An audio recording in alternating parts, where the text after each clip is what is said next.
हाँ जी सर, हमारे पास सवाल में यहाँ पर ये कहा गया है कि एक आपके पास बेसिकली हॉरिजॉन्टल तो प्लैंक है जिसका कि मास m इक्वल टू आपके पास दे रखा है 60 के लिए, राइट। और वो आपके पास जो हॉरिजॉन्टल प्लैंक है वो रखा हुआ है एक बेसिकली स्मूथ हॉरिजॉन्टल सरफेस पर जिसका कि म्यू बराबर 0 है ऑब्वियसली।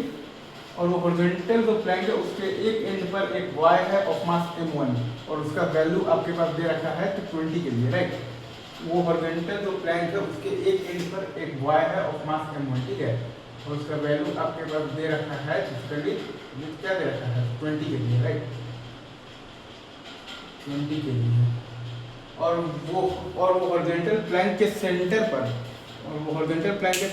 पर एक और बॉय है ऑफ मास m2 और उसका वैल्यू दे रखा है आपके पास 10 के जी दे रखा है, ठीक है।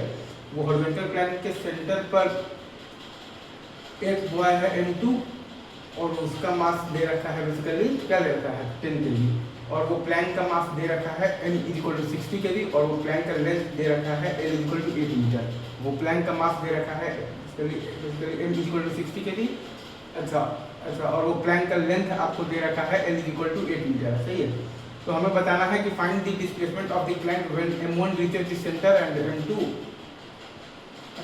m2 reaches the right end of the plank. हमें ये बताना है कि find the displacement of the plank when m1 reaches the center and m2 reaches the right end of the plank, सही है। तो m1 का हमने डिस्प्लेसमेंट मान लिया है कि 4 और प्लस x है आपके पास राइट डायरेक्शन में।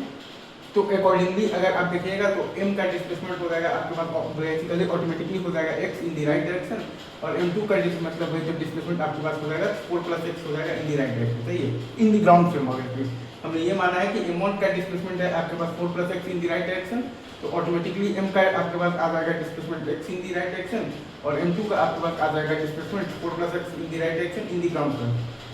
तो अब अगर आप ये पूरे सिस्टम को x एक्सिस के अलोंग एनालाइज करेंगे तो आपके पास f नेट एक्सटर्नल बराबर 0 है, तो आपके पास ACM बराबर 0 है, तो आपके पास BCM बराबर कांस्टेंट है।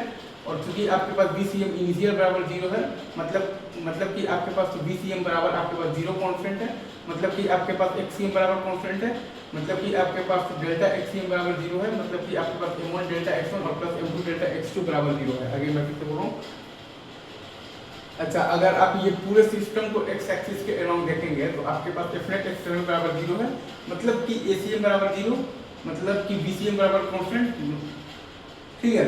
और क्योंकि आपके पास BCM इनिशियल बराबर 0 है, मतलब कि आपके पास BCM बराबर 0 कांस्टेंट है, मतलब कि आपके पास XCM बराबर कांस्टेंट है, वहां से आ जाएगा कि डेल्टा XCM बराबर 0 है और वहां से आपके पास आ जाएगा कि m1 delta x1 plus m2 delta x2 बराबर 0 है। तो वहीं लगाएंगे तो हमारे पास आ जाएगा 20 × 4 प्लस x और प्लस 60 × x और प्लस 10 × 4 प्लस x बराबर 0। तो x बराबर आप मतलब कि आ जाएगा -4/3। अगेन मैं फिर से बोल रहा हूँ, वहीं लगाएंगे तो आपके पास आ जाएगा 20 × 4 प्लस x और प्लस 60 × x और प्लस 10 × 4 प्लस x बराबर 0।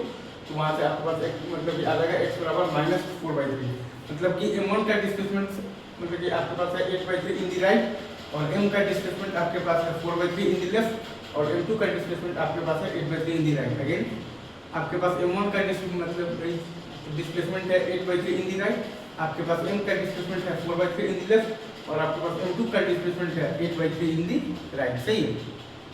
ये पूरा सवाल का समरी है, ठीक है सर। अभी रखते हैं भाई यहीं पर, बाकी आगे बात होगी।